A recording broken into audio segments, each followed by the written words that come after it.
जय माता दी। मेरे सभी प्यारे दोस्तों, मैं लक्ष्मी शर्मा बड़ों को चरण स्पर्श, छोटों को प्यार और बराबर वालों को दिल से नमस्कार करती हूँ।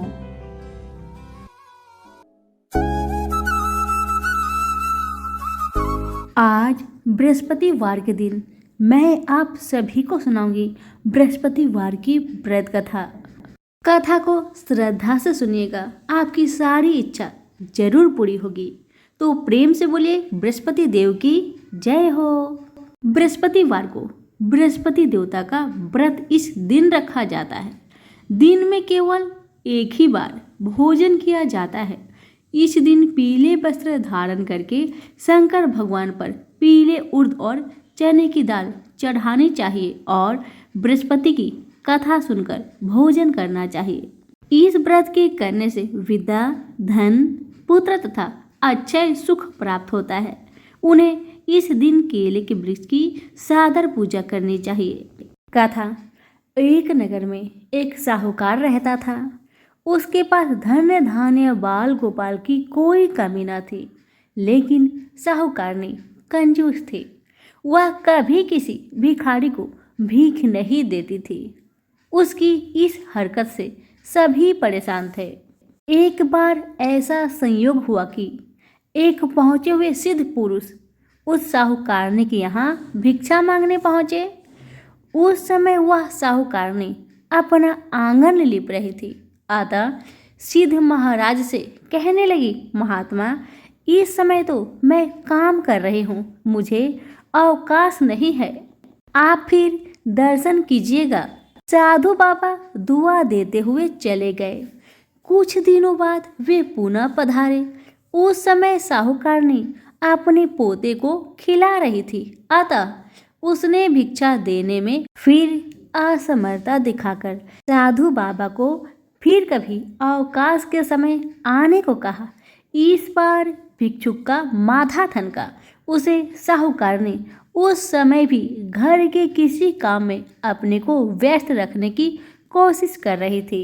इस बार तो साधु बाबा बहुत क्रोधित हो गए और क्रोधित हुए साधु बाबा ने साहूकारनी से कहा कि मैं तुम्हें कुछ उपाय बताता हूँ। यदि तुम अवकाश चाहती हो तो बृहस्पति को देर से उठा करो। सारे घर में झाड़ू लगाकर कूड़ा एक और इकट्ठा करके रख दिया करो। उस दिन घर में चौका न लगाया करो।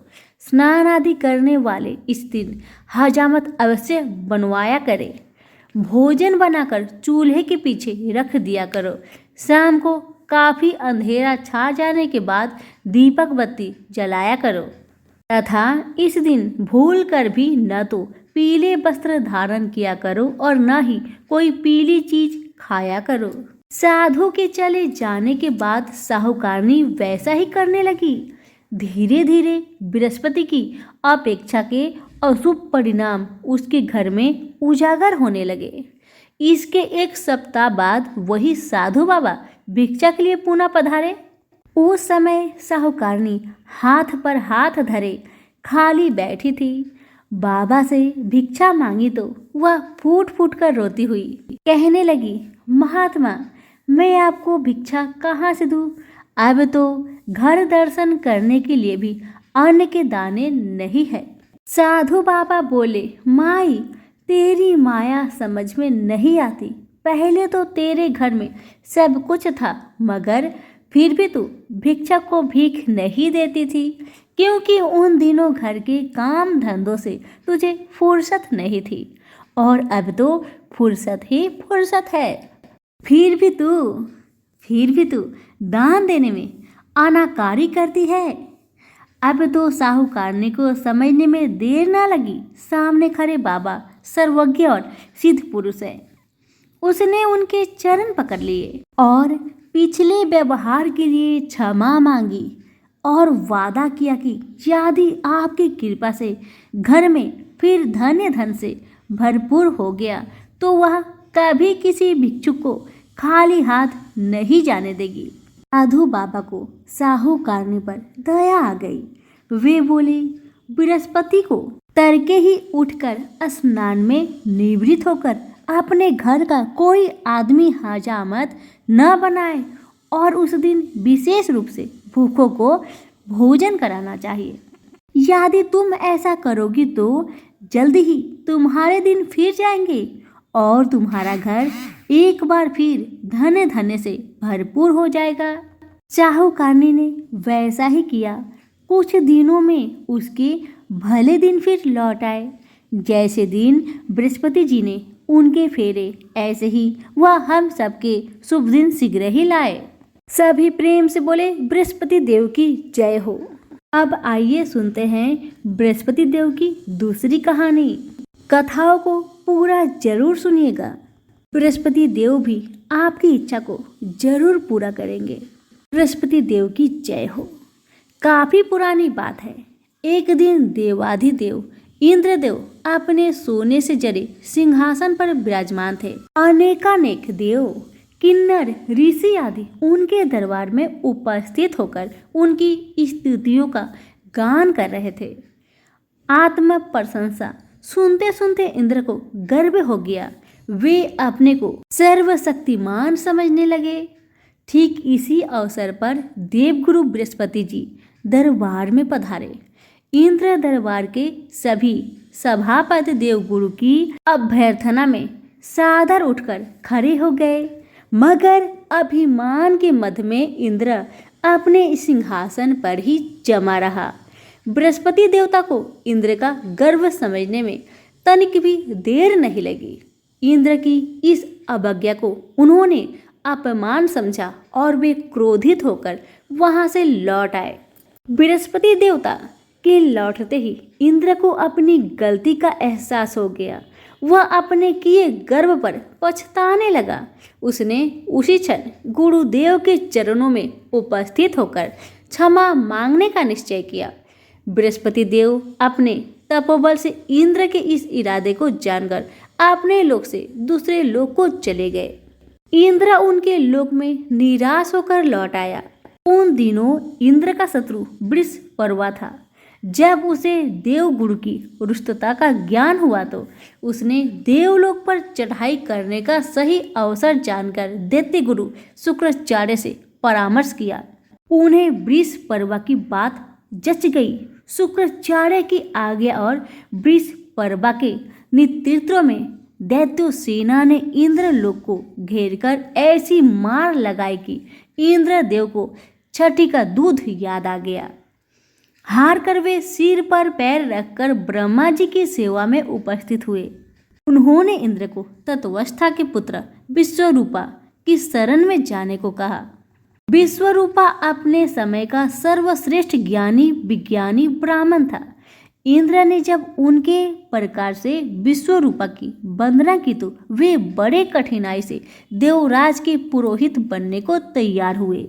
विश्वरूपा ने पिता की आज्ञा प्राप्त कर आचार्यत्व स्वीकार कर ऐसा यत्न किया कि देवराज को विजय प्राप्त हुई। वे पुनः आसन पर विराजमान हुए। विश्वरूपा के 3 मुख थे। प्रथम से वे सोमवल्ली लता के रस का पान करते थे, दूसरे मुख से मदिरा पीते थे और तीसरे मुख से अन्न जल ग्रहण करते थे। विजयी देवराज ने विश्वरूपा के आचार्यत्व में यज्ञ करने की इच्छा प्रकट की तो वे देवराज को यज्ञ कराने लगे। यज्ञ के दौरान अनेक दैत्यों ने विश्वरूपा से एकांत में संपर्क स्थापित करके कहा, आपकी माता दैत्य कन्या है, इस कारण आपका कर्तव्य है कि प्रत्येक तीसरी आहुति देते समय आप नाम अवश्य ही ले लिया करें। विश्वरूपा को दैत्य की बात समझ में आ गई। वे यज्ञ की हर तीसरी आहुति दैत्यों के नाम समर्पित करने लगे। फलतः देवताओं का तेज घटने लगा। देवराज को जब सही वस्तु स्थिति का पता लगा तो वे इतने क्रोधित हुए कि उन्होंने विश्वरूपा के सिर काट दिए। विश्वरूपा के मदिरा पीने वाले मुख से भौरा बना, सोमवल्ली पीने वाले मुख से कबूतर बना और अन्न खाने वाले मुख से तीतर बना। विश्वरूपा की हत्या करते ही ब्रह्म हत्या के कारण देवराज का स्वरूप ही बदल गया। विश्वरूपा का हत्या का पाप बड़ा भारी था। देवताओं के 1 वर्ष तक पुष्पचरण करने पर भी जब ब्रह्म हत्या का पाप न कटा तो देवराज ने सभी देवताओं सहित ब्रह्मा जी की स्तुति की। उन्हें दया आ गई। वे बृहस्पति देवता को साथ लेकर वहां पधारे। दोनों को इंद्र और देवताओं पर दया आ गई। उन्होंने ब्रह्म हत्या के पाप के 4 भाग किए। उसका 1 भाग उन्होंने धरती को सौंपा। फलतः धरती में ऊंचे नीचे गड्ढे हो गए। तभी ब्रह्मा जी ने धरती को वरदान दिया कि ये गड्ढे अपने आप भर जाया करेंगे। पाप का दूसरा भाग वृक्षों को सौंपा गया, जिसके कारण उनका दुख गोंद बनकर बहता रहता है। ब्रह्मा जी के वरदान के कारण केवल गूगल का गोद पवित्र माना जाता है। पाप का तीसरा भाग यौवन प्राप्त स्त्रियों को दिया गया, जिसके कारण वे प्रत्येक मास अशुद्ध होकर प्रथम दिन चंडालनी, दूसरे दिन ब्रह्मघातिनी और तीसरे दिन धोबिन रहकर चौथे दिन शुद्ध होती है। पाप का चौथा भाग जल को दिया गया, जिसके कारण उस पर फेन और शिवाल आदि आता है। इसी के साथ जल को वरदान दिया गया कि तू जिस पर पड़ जाएगा उसका भार बढ़ जाएगा। इस प्रकार बृहस्पति जी इंद्र से संतुष्ट हुए और उनकी तथा ब्रह्मा जी की कृपा से इंद्र के जैसे पाप ताप कटे। वैसे ही बृहस्पति देवता हम सब पर अपनी कृपा बनाए रखे। तो सभी प्रेम से बोलिए बृहस्पति देव की जय हो।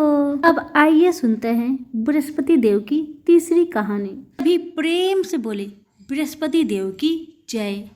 आज आप सभी सुनेंगे देवगुरु बृहस्पति की कहानी।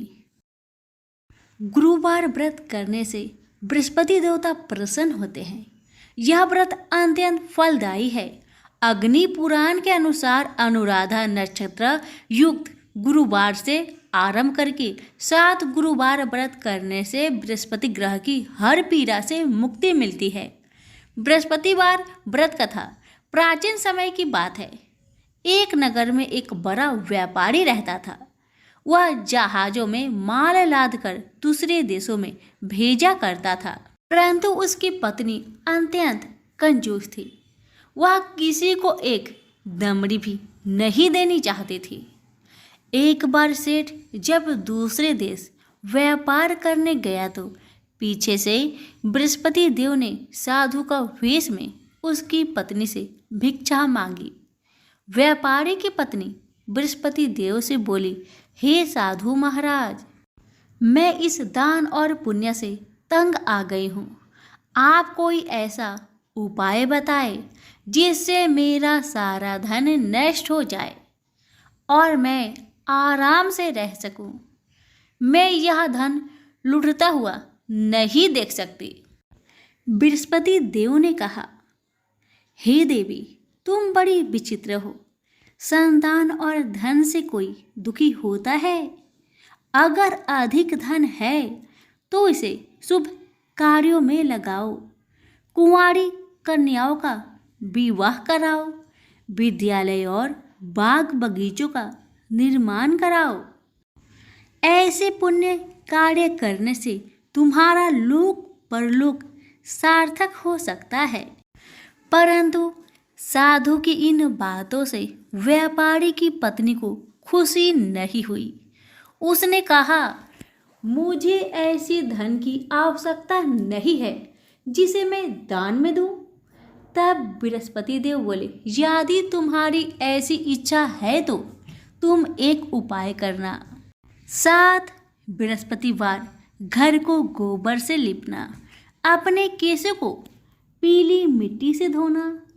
केशों को धोते समय स्नान करना। व्यापारी से हजामत बनाने को कहना। भोजन में मांस मदिरा खाना। कपड़े अपने घर धोना। ऐसा करने से तुम्हारा सारा धन नष्ट हो जाएगा। इतना कहकर बृहस्पति देव अंतर्ध्यान हो गए। व्यापारी की पत्नी ने बृहस्पति देव के कहे अनुसार 7 बृहस्पतिवार वैसा ही करने का निश्चय किया। केवल 3 बृहस्पतिवार बीते थे कि उसके समस्त धन संपत्ति नष्ट हो गई और वह परलोक सिधार गई। जब व्यापारी वापस आया तो उसने देखा कि उसका सब कुछ नष्ट हो चुका है। उस व्यापारी ने अपनी पुत्री को सत्वाना दी और दूसरे नगर जाकर बस गया। वहाँ वह जंगल से लकड़ी काटकर लाता और शहर में बेचता। इस तरह वह अपना जीवन व्यतीत करने लगा। एक दिन उसकी पुत्री ने दही खाने की इच्छा प्रकट की, लेकिन व्यापारी के पास दही खरीदने के पैसे नहीं थे। वह अपनी पुत्री को अवशासन देकर जंगल में लकड़ी काटने चला गया। वहाँ एक वृक्ष के नीचे बैठ अपनी पूर्व दशा पर विचार कर रोने लगा। उस दिन बृहस्पतिवार था। तभी वहाँ बृहस्पति देव साधु के रूप में सेठ के पास आए और बोले, हे मनुष्य, तू इस जंगल में किस चिंता से बैठा है? तब व्यापारी बोला, हे महाराज, आप सब कुछ जानते हैं। इतना कहकर व्यापारी अपनी कहानी सुनाकर रो पड़ा। बृहस्पति देव बोले, देखो बेटा, तुम्हारी पत्नी ने बृहस्पति देव का अपमान किया था, इसी कारण तुम्हारा यह हाल हुआ है। लेकिन अब तुम किसी प्रकार की चिंता मत करो। तुम गुरुवार के दिन बृहस्पति देव का पाठ करो। 2 पैसे के चने और गुड़ को लेकर जल के लोटे में शक्कर डालकर वह अमृत और प्रसाद अपने परिवार के सदस्यों और कथा सुनने वालों में बांट दो। स्वयं भी प्रसाद और चनरा मिलट लो। भगवान तुम्हारा अवश्य कल्याण करेंगे। साधु की बात सुनकर व्यापारी बोला, महाराज, मुझे तो इतना भी नहीं बचता कि मैं अपनी पुत्री को दही लाकर दे सकूं। इस पर साधु जी बोले, तुम लकड़ियां शहर में बेचने जाना। तुम्हें लकड़ियों के दाम पहले से चौगुने मिलेंगे, जिससे तुम्हारे सारे कार्य सिद्ध हो जाएंगे। उसने लकड़ियां काटी और शहर में बेचने के लिए चल पड़ा। उसकी लकड़ियां अच्छे दाम में बिक गई, जिससे उसने अपनी पुत्री के लिए दही लिया और गुरुवार की कथा हेतु चना गुड़ लेकर कथा की और प्रसाद बांटकर स्वयं भी खाया। उसी दिन परंतु अगले बृहस्पतिवार को वह कथा करना भूल गया। अगले दिन वहाँ के राजा ने एक बड़े यज्ञ का आयोजन कर पूरे नगर के लोगों के लिए भोज का आयोजन किया। राजा की आज्ञा अनुसार पूरा नगर राजा के महल में भोज करने गया, लेकिन व्यापारी व उसकी पुत्री तनिक विलंब से पहुँचे। अतः उन दोनों को राजा ने महल में ले जाकर भोजन करवाया। जब वे दोनों लौटकर आए तब रानी ने देखा कि उसका खूंटी पर टंगा हार गायब है। रानी को व्यापारी और उसकी पुत्री पर संदेह हुआ कि उसका हार उन दोनों ने ही चुराया है। राजा के आज्ञा से उन दोनों को कारावास की कोठरी में कैद कर दिया गया। कैद में पड़कर दोनों अत्यंत दुखी हुए। वहाँ उन्होंने बृहस्पति देवता का स्मरण किया। बृहस्पति देव ने प्रकट होकर व्यापारी को उसकी भूल का आभास कराया और उन्हें सलाह दी कि गुरुवार के दिन कैद खाने के दरवाजे पर तुम्हें 2 पैसे मिलेंगे। उनसे तुम चने और मुनक्का मंगवाकर विधि पूर्वक बृहस्पति देवता का पूजन करना। तुम्हारे सब दुख दूर हो जाएंगे। बृहस्पतिवार को कैद खाने के द्वार पर उन्हें 2 पैसे मिले। बाहर सड़क पर एक स्त्री जा रही थी। व्यापारी ने उसे बुलाकर गुड़ और चने लाने को कहा। इस पर वह स्त्री बोली, मैं अपने बहू के लिए गहने लेने जा रही हूँ, मेरे पास समय नहीं है। इतना कहकर वह चली गई। थोड़ी देर बाद वहाँ से एक और स्त्री निकली। व्यापारी ने उसे बुलाकर कहा कि हे बहन, मुझे बृहस्पतिवार की कथा करनी है, तुम मुझे 2 पैसे का गुड़ चना ला दो। बृहस्पति देव का नाम सुनकर वह स्त्री बोली, भाई मैं तुम्हें अभी गुड़ चना लाकर देती हूँ। मेरा एकलौता पुत्र मर गया है, मैं उसके लिए कफन लेने जा रही थी, लेकिन मैं पहले तुम्हारा काम करूँगी, उसके बाद अपने पुत्र के लिए कफन लाऊंगी। वह स्त्री बाजार से व्यापारी के लिए गुड़ चना ले आई और स्वयं भी बृहस्पति देव की कथा सुनी। कथा के समाप्त होने पर वह स्त्री कफन लेकर घर गई। घर पर लोग उसके पुत्र की लाश को राम नाम सत्य है कहते हुए शमशान ले जाने की तैयारी कर रहे थे। स्त्री बोली, मुझे अपने लड़के का मुख देख लेने दो। अपने पुत्र का मुख देखकर उस स्त्री ने उसके मुख में प्रसाद और चंद्रामृत डाला। प्रसाद और चंद्रामृत के प्रभाव से वह पुनः जीवित हो गया।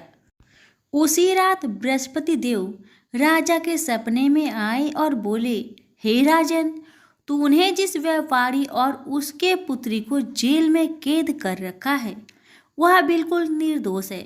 तुम्हारी रानी का हार वही खूंटी पर टांगा है। दिन निकलता तो राजा रानी ने हार खूंटी पर लटका हुआ पाया। राजा ने उस व्यापारी और उसकी पुत्री को रिहा कर दिया और उन्हें आधा राज्य देकर उसकी पुत्री का विवाह उच्च कुल में कराकर दहेज में हीरे जवाहरात दिए। सभी प्रेम से बोलिए, बृहस्पति देव की जय हो, विष्णु भगवान की जय हो। अब आइए सुनते हैं बृहस्पति देव की चौथी कहानी, बृहस्पति देव की जय हो। तो आइए सुनते हैं यह कथा। बहुत पहले की बात है। एक गांव में ऐसा गरीब धार्मिक ब्राह्मण रहता था जिसकी कोई संतान नहीं थी। वह रोज नहा धोकर मन से देवताओं की पूजा करते हुए संतान की मांग करता, लेकिन ब्राह्मण की पत्नी खूब आलसी थी। वह न स्नान करती थी और न ही पूजा पाठ। पत्नी की इस आदत से ब्राह्मण दुखी रहता था। ब्राह्मण के धार्मिक गुणों से उसके घर में जल्द ही संतान के रूप में एक पुत्री ने जन्म लिया। उसकी पुत्री भी ब्राह्मण की तरह ही धार्मिक थी। जैसे जैसे वो बड़ी हो रही थी, पूजा पाठ में उसका मन भी उतना ही लगने लगा। वह हर रोज सुबह उठती, स्नान करती और भगवान विष्णु का ध्यान व जप करती थी। इससे ब्राह्मण के घर की गरीबी भी दूर होती गई। हर दिन पूजा पाठ करने के बाद वह पढ़ने के लिए स्कूल भी जाती थी। स्कूल जाते समय वह अपनी हाथों की मुट्ठिया में जौ भरकर स्कूल के रास्ते में गिराती थी।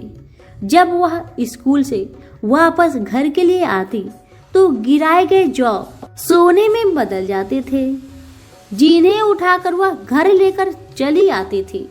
तभी वहां आकर उसकी माँ ने कहा, बेटी, सोने के जौ को साफ करने के लिए सोने का सूप होना चाहिए। ब्राह्मण की बेटी को माँ की बात एकदम सही लगी।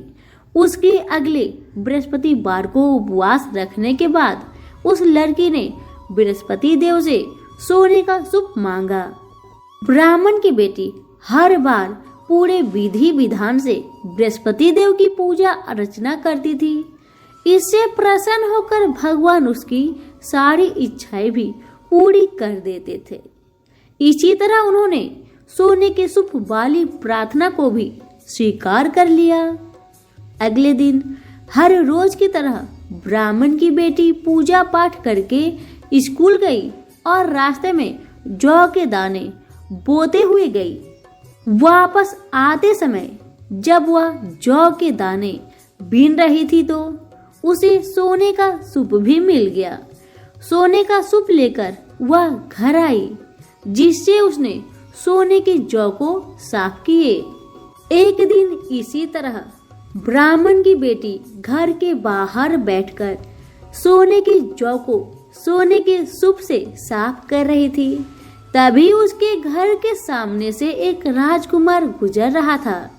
राजकुमार ब्राह्मण की बेटी को देखते ही उस पर मोहित हो गया। जब वह अपने महल पहुंचा तो ब्राह्मण की बेटी के मोह में उसने खाना पीना त्याग दिया। जब राजा को यह बात पता चला तो उसने राजकुमार से इसका कारण पूछा। राजकुमार ने अपने दिल का सारा हाल राजा को बताया। अगले ही दिन राजा अपने मंत्री के साथ ब्राह्मण के घर गया और ब्राह्मण के सामने उसकी बेटी का विवाह अपने राजकुमार से करवाने का प्रस्ताव रखा। राजा का प्रस्ताव सुनकर ब्राह्मण काफी खुश हो गया। उसने तुरंत ही विवाह करने के लिए हाँ कर दी। कुछ ही दिनों में राजकुमार और ब्राह्मण की बेटी की शादी हो गई। इधर ब्राह्मण की बेटी शादी के बाद अपने ससुराल चली गई। उधर ब्राह्मण फिर से गरीब होने लगा। उसके बुरे दिन दोबारा वापस आ गए। एक दिन ब्राह्मण अपनी बेटी से मिलने के लिए उसके ससुराल गया। पिता की हालत देखकर उसने बहुत सारा धन देकर ब्राह्मण को विदा किया। बेटी का दिया हुआ धन कुछ ही दिनों में खत्म हो गया और ब्राह्मण गरीब की वजह से परेशान हो गया। ब्राह्मण फिर से अपनी बेटी से मिलने के लिए महल गया और उसने बेटी को सारी समस्याएं बताई। अपने गरीब ब्राह्मण पिता की बात सुनकर उसकी बेटी ने कहा, पिताजी, कल आप माँ को लेकर मेरे पास आए। मैं उन्हें बृहस्पति देव के उपवास और पूजन की विधि बताऊंगी। इसे करने से सारी समस्याएं दूर हो जाएगी। ब्राह्मण ने ऐसा ही किया। अगले दिन वह अपनी पत्नी को लेकर महल में बेटी से मिलने के लिए गया। पुत्री ने अपनी माँ को बहुत समझाया कि उन्हें आलस त्याग कर सुबह स्नान करना चाहिए और भगवान विष्णु की पूजा करनी चाहिए। लेकिन ब्राह्मण की पत्नी ने उसकी एक भी बात नहीं सुनी। वह अभी भी पहले की ही तरह रहती थी। माँ की ऐसी हरकतों से तंग आकर एक दिन उसकी पुत्री ने माँ को एक कोठरी में बंद कर दिया। उसे जबरन सुबह स्नान करवाया और भगवान विष्णु की पूजा करवाई।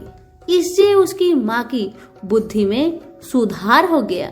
अगले ही दिन से ब्राह्मण की पत्नी सुबह उठती, स्नान करती और भगवान विष्णु की पूजा करती। साथ ही बेटी के बताए अनुसार हर बृहस्पतिवार के दिन वह उपवास भी करने लगी। इससे प्रसन्न होकर बृहस्पति देव ने उसकी सारी गरीबी और समस्याएं दूर कर दी। फिर वह एक सुखी और संपन्न जीवन जीने लगी। इस व्रत के प्रभाव से मृत्यु के बाद ब्राह्मण और उसकी पत्नी को स्वर्ग का द्वार भी मिला। तो सभी मिलकर बोले, विष्णु भगवान की जय हो।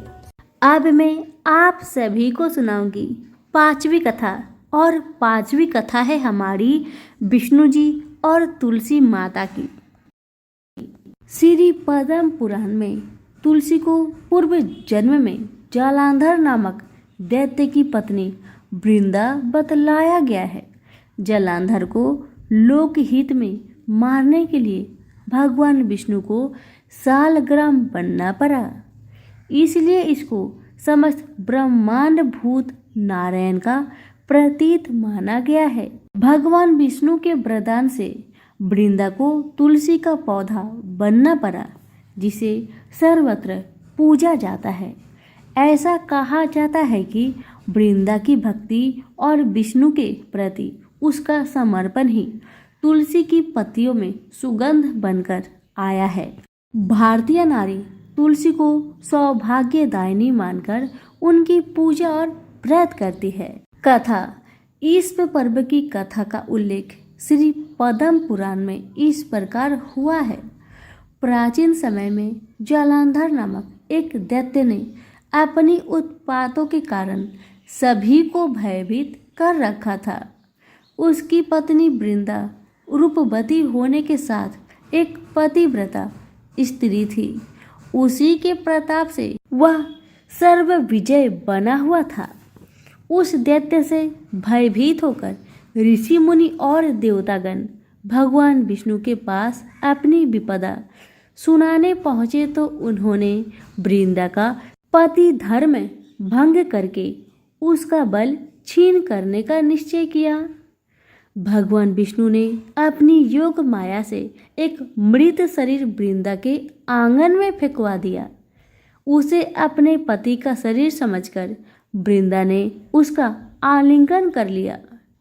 इससे उसका पति धर्म नष्ट हो गया, जबकि उसका पति तो देवलोक में इंद्र से युद्ध कर रहा था।